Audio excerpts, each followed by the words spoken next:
today's video mga kabakal, papawis mo tayo mga kabakal. Back program tayo mga kabakal dito mga kabakal. Ino natin dito yung T-bar. Mga kabakal, tumira ako dyan ng 200 pounds. Nakalimang angat lang yata ako dyan mga kabakal. Tapos sinundan natin mga kabakal ng reverse barbell row. Tinira ko rito mga kabakal, 200 pounds more and heavy tayo mga kabakal para lumabas yung alak sa ating katawan.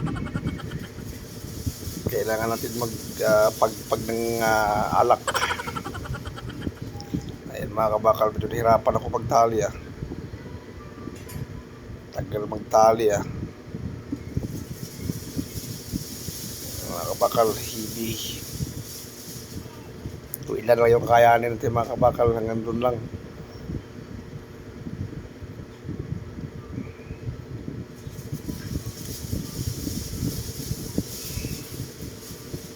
Yun, hirap na hirap mga kabakal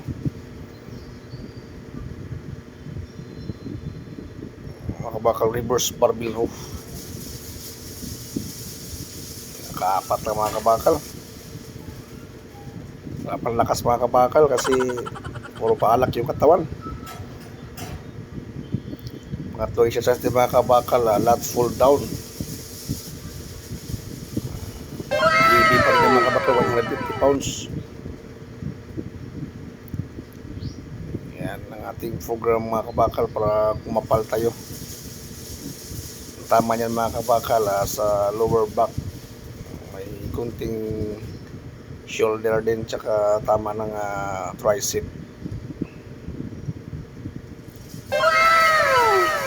Yung patlo. Pang-apat mga kabakal, close grip. Tumira din ako dyan ng 150 mga kabakal. Naghihibi tayo ngayon mga kabakal para pawisan talaga tayo.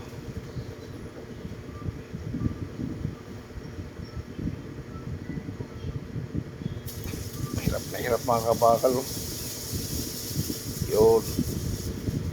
Tapos panglima natin mga kabakal, seated rowing. Isa to sa pinakamaganda na machine dito sa ating Master Rich Deliaba. Talagang sapol na sapol yung back mo dyan mga kabakal. Nagmoderate na ako, 100 pounds lang tinira ko dyan. Tsaka yung last exercise natin mga kabakal, ito, dumbbell row. Tumira tayo dyan ng 110 pounds. Yan yung ating last na exercise mga kabakal. Thank you for watching mga kabakal.